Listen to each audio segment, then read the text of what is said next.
पेश है कहानी का अगला भाग। पुलिस अधिकारी पुलिस ऑफिसर की आपबीती भाग 3। उस आत्मा का असली रहस्य। आईने में दिखाई दे रही वह सफेद साड़ी वाली औरत धीरे धीरे मेरी ओर बढ़ने लगी। मैं घबरा गया और पीछे हट गया। तभी कमरे की सारी लाइटें एक साथ बुझ गईं। कुछ पल बाद जब बिजली वापस आई तो आईना खाली था। अगली सुबह मैंने उस पुराने हादसे की पूरी फाइल दोबारा मंगवाई।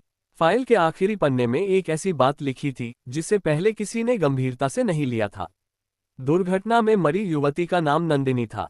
गवाहों के बयान के अनुसार उसकी कार का पीछा कुछ अपराधी कर रहे थे।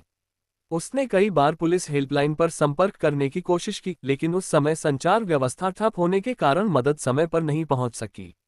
हादसे में उसकी मौत हो गई, जबकि अपराधी कभी पकड़े नहीं गए। मुझे लगा कि शायद यही अधूरा न्याय उस जगह से जुड़ी कहानियों की वजह बन गया। मैंने अपनी टीम के साथ उसी सड़क की फिर से जांच शुरू की। पुराने पेड़ों के पास हमें जमीन में दबा एक जंग लगा धातु का डिब्बा मिला। उसके अंदर एक टूटा हुआ मोबाइल, एक लॉकेट और एक डायरी थी।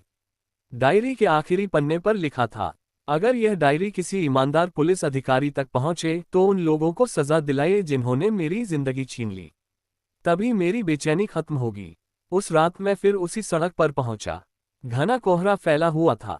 हवा बिल्कुल शांत थी। रात के 3:13 बजे दूर वही सफेद साड़ी दिखाई दी।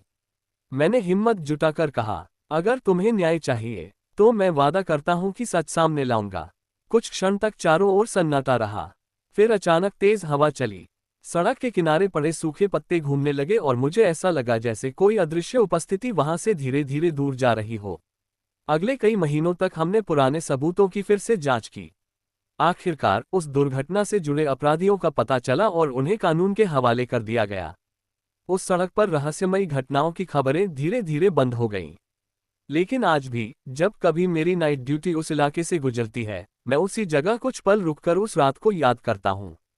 कोहरे में कभी कभी ऐसा लगता है जैसे कोई सफेद आकृति दूर खड़ी है, लेकिन इस बार उसके चेहरे पर डर नहीं, बल्कि एक शांत मुस्कान होती है।